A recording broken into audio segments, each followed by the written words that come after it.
Hello friends, Stacy Anfinson here with your Tar Report market update for August of 2024. The dog days of summer have ended, so let's see what happened in those dog days.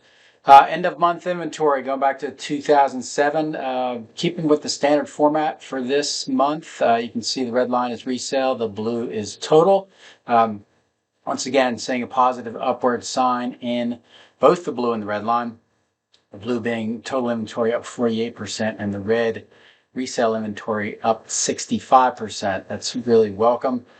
You may be reading in the news about price dropping sellers throughout the country, and the national press is having a fit with it, saying that here comes the bubble. So this graph here is a percent of EOM end of month listings with at least one price drop from original. The green bars are August of 22, August of 23, and August of 24. The blue bars are January of 24 through August of 24. So if you're to just look at the blue bar, you're going, wow, you went from 30% up to 43%. That's not good.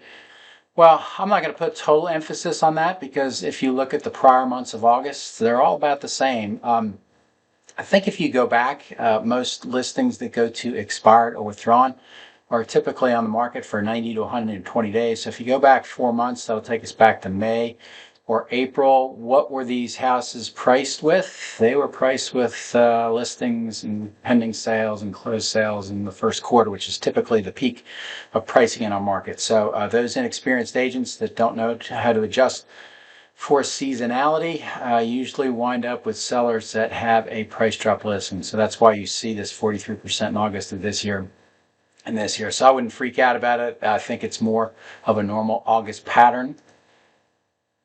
Next, we go to absorption metrics. I changed this up from the last month. The blue is the sold inventory ratio. So what I do is I take the number of closed listings and the number of pending listings, and I divide that by the number of end of month listings and listings that were added to the market, and I come up with a ratio. So if you start back to 2018, and the orange line is months of housing supply. Note, months of housing supply is still chronically undersupplied. So just keep that in mind.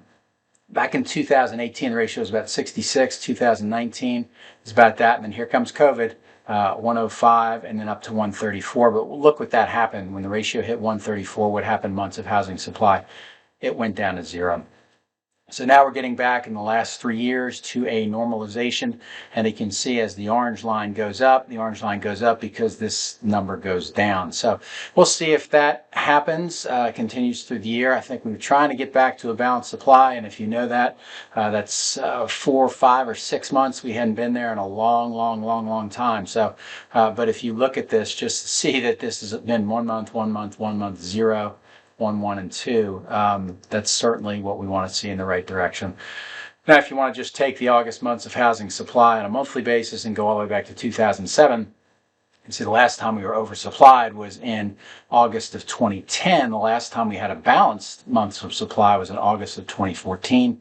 August of this year is the 9th consecutive August with an undersupply of housing. Great for sellers, not so great for buyers.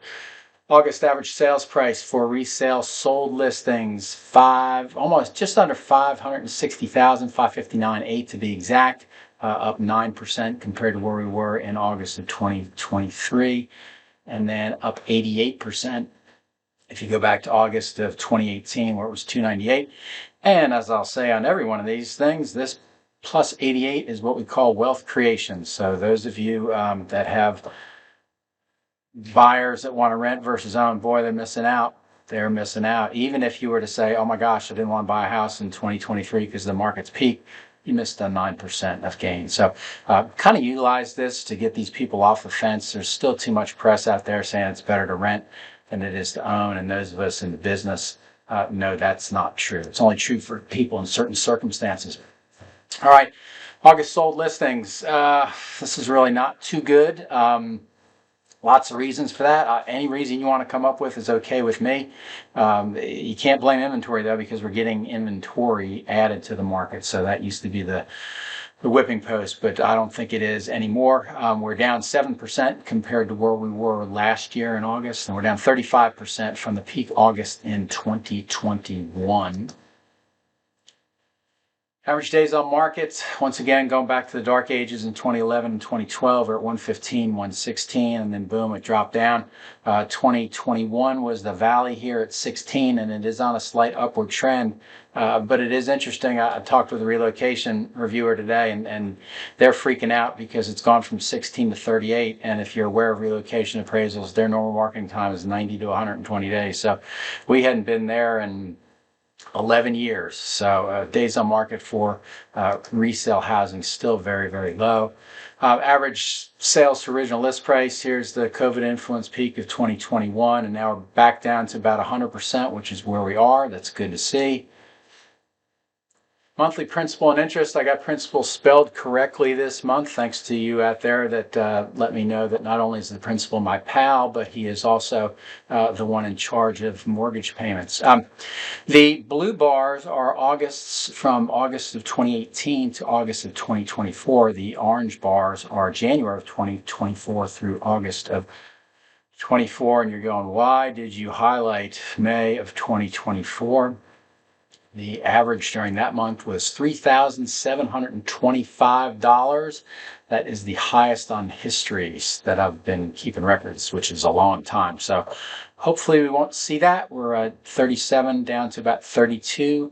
And I'm anticipating mortgage interest rates coming in the fourth quarter, which should kind of knock this down some more, which is welcome news for buyers. All right, we're going to wrap this thing up. August end of month inventory up 48%. New home listings or new listings added to the market up 9%. The percentage of price dropping sellers, in my opinion, is in line with prior Augusts. August sold listings are down 7%, down 23% compared to the 7-year August average. That should not say July there. Months of housing supply and undersupplied territory. It's still favorable for sellers. Downward trend in monthly absorption rates should increase future supply.